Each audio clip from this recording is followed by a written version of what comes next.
Terminamos agora o painel Sociedade 5.0, Futurismo e Darwinismo Digital. E o meu papo agora é com Gabriel Lopes, que é CEO e fundador da Empathy Human of Things. Muito bom o nome da sua empresa, tudo bem? Tudo bom. Então já começa falando um pouquinho sobre a sua empresa, o que ela faz.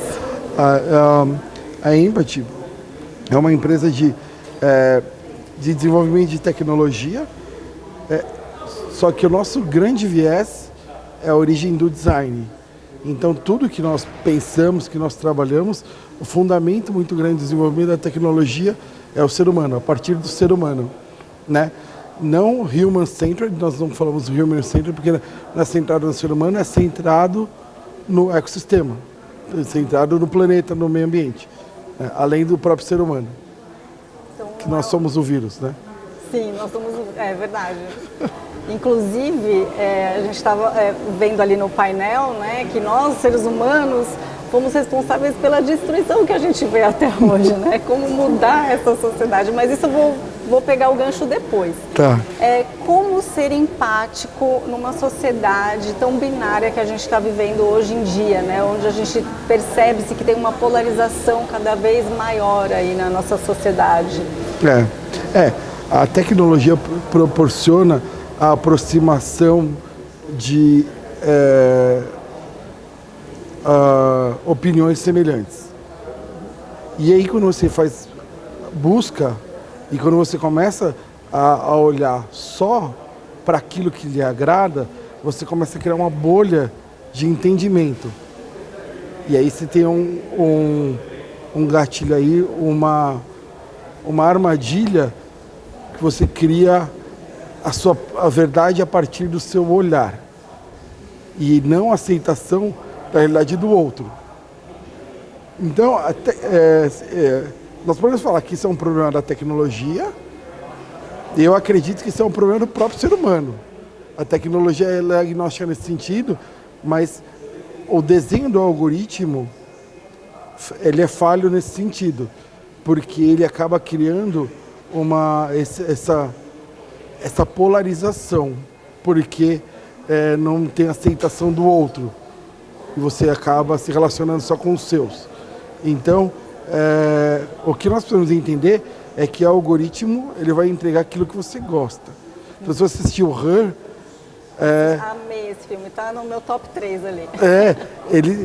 O ser humano, ali, interpretado pelo protagonista, ele se apaixona por ele mesmo, porque o assistente pessoal dele só mostra aquilo que ele quer ver.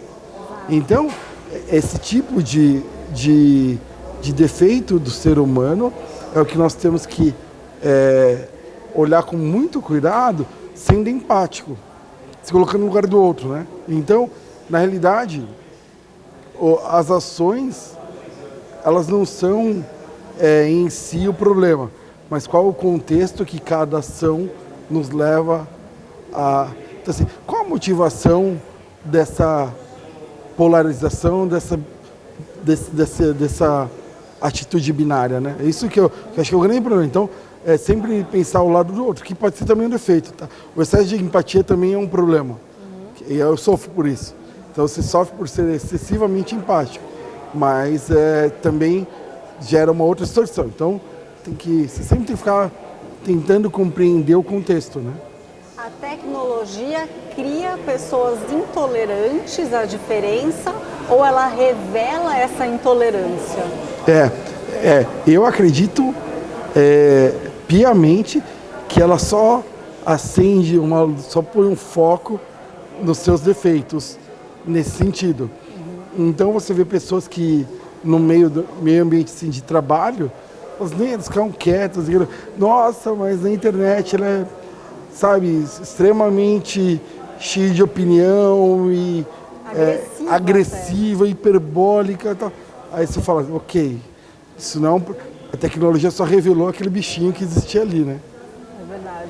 Bom, e agora falando então sobre o que a gente começou ali no início, que a gente está vivendo uma sociedade intolerante, e que sempre foi centrada no ser humano, né? Então, o ser humano sempre destruindo o meio ambiente, enfim, só pensando no lucro e na produtividade. E agora a gente tem falado do 5.0, que busca focar mais no humano e não só na tecnologia para gerar essa produtividade. Como que se dá essa transição? Essa transição realmente se dá? Então, eu acredito que a grande armadilha é quando o ser humano tenta imputar na tecnologia a simulação do ser humano. Porque ela vem com toda a complexidade dos efeitos do ser humano.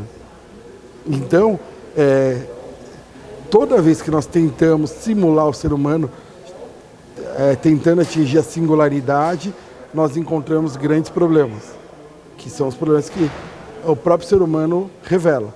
Então, quando a Microsoft liberou uma inteligência artificial e um chatbot, a Tai, ela em pouco tempo ficou xenófoba, em pouco tempo ela ficou extremamente polarizada, porque a leitura da média de quem se pronuncia é um grande defeito humano. Isso é muito louco, né? Porque a aversão à tecnologia, ela cria o efeito estaca. Então não vamos para lá porque ali tem um problema, mas não. Vamos entender o que fundamenta esse problema, que dessa forma eu continuo desenvolvendo. Né? Respondi? Não sei se eu... Respondeu, eu não sei se eu fiz a pergunta também porque esse é um tema muito complexo, né? Ele abre a muitas interpretações e visões das coisas, né? E assim, eu queria um olhar de futuro teu, porque quando a gente fala da sociedade 5.0, pensando em mais qualidade de vida, num mundo mais empático, né? A gente está indo mesmo para esse caminho? Pelo que você falou aqui, parece que não. Certo? Eu acredito, sim, que cada vez mais as operações robotizadas, elas serão feitas por robôs. E vai sobrar para nós o pensamento crítico, as relações interpessoais, relações com o meio que você coexiste, com o meio ambiente. E a lente que nós trouxemos foram as lentes dos problemas, né? Mas eu entendo que cada vez mais a aceleração da tecnologia e a transparência cria uma perspectiva de futuro melhor. Porque cada vez mais nós entendemos os problemas que nos regem. E dessa forma, minha visão de futuro não é uma cidade cinza com carros voando. Talvez um campo onde os prédios são integrados com a natureza, e aí o ser humano que até hoje veio consumindo o planeta, ele consegue se integrar melhor à natureza. Isso parece maluco, distante, mas qual é a nossa busca por alimentos? Quanto mais natural possível, quanto menos ingredientes melhor, então a nossa busca e a tecnologia nos ajuda a chegar nesse caminho. Então acredito sim que esses problemas que nós falamos, eles são importantíssimos para nós corrigirmos e nos reprogramarmos. A nova geração, ela já está vindo com esse pensamento? Então, eu costumo falar que eu não me preocupo com o legado, porque o legado é uma prisão, né? Se vou aprisioná-lo em algo que ele não quer, e que a revelação, a aceleração e a transparência que a tecnologia traz reprogramou um novo ser humano. Então, é engraçado, até o tipo de discussão que eu tenho com meu filho, com a minha filha hoje. Eu tenho um filho de 6 anos e uma filha de 16. É completamente diferente, é outro tipo de discussão. Então, talvez as pontes e as sinapses que acontecem dentro das nossas cabeças, elas acontecem de outra forma, porque agora eles não têm a obrigatoriedade de decorar datas e fatos históricos, né? Porque cada vez mais entendemos que isso com uma busca nós conseguimos... Tá na mão. Tá na mão, Nós temos HD externa, né? Então é você discutir e ter o pensamento crítico sobre aquilo e isso que está vindo. Eu queria dar um exemplo para a gente terminar. Você falou, né, do seu filho, de como que são umas coisas que acontecem com as crianças. O meu primo, uma vez, viu que o meu tio estava demorando muito no banho e ele foi dar uma bronca no meu tio, falando: poxa, você está gastando muita água, olha o que você está fazendo pelo planeta. Então, de repente, é isso que a gente vai ver aí para o futuro, né? É outro nível de consciência. É verdade. Outro nível de consciência.